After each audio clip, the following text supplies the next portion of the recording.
Okay, come on. Let's go. Are you shooting bars now? Yeah. Just 10 more seconds. Okay. All right. Which bars are you doing? Harry's bar? 2, 3. Mel Brooks. Mel Brooks is a funny man, and a genius. They were all geniuses, because, you know, to be able to, under that pressure, to come up with the, I remember he came up with one line. He always was late. He was always late. Every time he couldn't be on time. I don't know what it was. It's a sickness. But he was never on time. And one time he came in, and we're all looking, you know, and he always had a funny line, you know, to take the onus off. And one time he came into the room, he opened the door, slid into the room. And he said, "Lindy made it. Lindy made it." And we looked at him, and we said, "Not this time, Mil. This time you got it. Why were you late?" He said, "Well, I had to sleep." Well, you better come up with something right away, because we need a joke here. And about carrots. Carrots? Oh, well, let's see. Carrots. I ate so much carrots I couldn't go to sleep. I saw right through my eyelids. It was okay, you know? He came up so with fast. He's that fast. Quick. He's that fast, and he's that good. And he's, you know, he has a certain kind of comedy that's different than the other guys. And he you went does to work well. for him a couple of times. You did Silent Movie and Yeah, I did History of the Silent World. Movie. I did the History of the World. Yeah.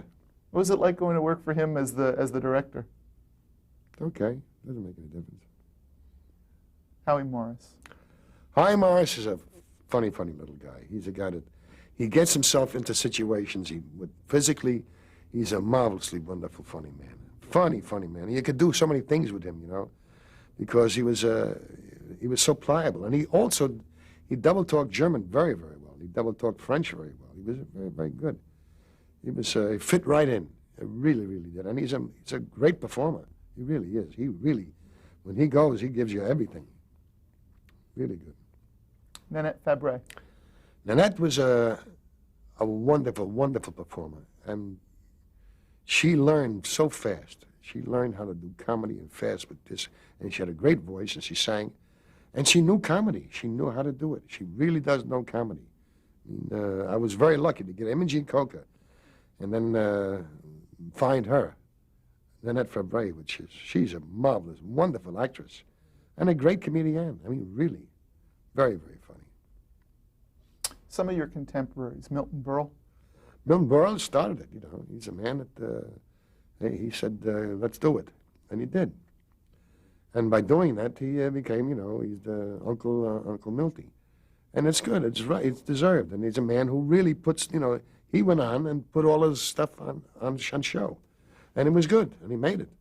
I mean, he's a man that, he'd been in movies, in silent movies, since he was 5, 6 years old. So he had a tremendous background. And a great performer, sure. Jackie Gleason. Jackie Gleason was another great performer, a good performer.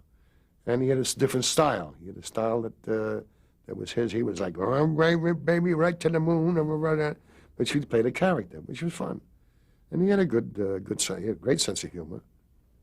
And he performed well. Phil Silvers. Phil Silvers is another different kind of comedian. He was the best con man in the world. He would talk so fast and get those, and he was funny. He really was funny. He never stopped. He was like a machine gun. He kept on going, "Oh, we're going here, hey, whoop." And he had his own style. He was very funny. I mean, really funny man. Ernie Kovacs. Ernie Kovacs was an artist. He truly was. He would paint pictures, you know, and I remember one time he did a satire of the Lux Video Theater. You know, they had the very big guys in tails and the big timpani drums. And they had the guy standing with the timpanist, you know, in tails and the white, you know, the white drum, the white timpani drums, and bump, bump, bump, bump, bump, and it was all flour and water. Great sight gag. Great sight gags. And he had a guy named Percy. And he could put this mask on him, Percy. Very funny. Great creative man. Very creative man. Really a genius. talk about just a few other people touched your life personally. Your brother Dave. Dave was the closest person outside of my wife. He was so precious, so good. He was the world's best brother. You couldn't ask for anything better. He was for me 100,000%, 1,000,000%. And I didn't appreciate him at the time, you know. I did, you know, I was always with him. I was with him for 73 years, I had him. And then... So many of the say- people who worked on the show with you spoke so fondly of him. Dave was, as I said, much, much funnier than I was. He was funny. He really was. He wrote. He and I wrote the airplane number. And he would be in the writer's room. Oh, yes, he was in the writer's room. He was with me all the time. He was always there. He was always there. When I got in trouble, he was there. I mean, if I went anybody and I got in trouble, he would come, no matter where I was. You know, he'd drop everything and he'd come to me. And that was like, he was my father. He really was. Well, you say he was the closest person to you outside of your wife. That's right. Why don't we then end on you talking just a little bit about you and your wife, Florence? If it wasn't for Florence, my wife, I would not be here today. And that's the truth. I was so crazy, and she put up with so much insanity.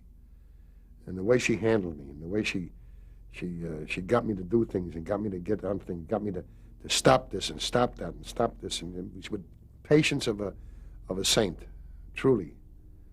And once you make friends with your wife, is your best friend in the world, and my dearest friend. Sid, thank you so very much for My pleasure.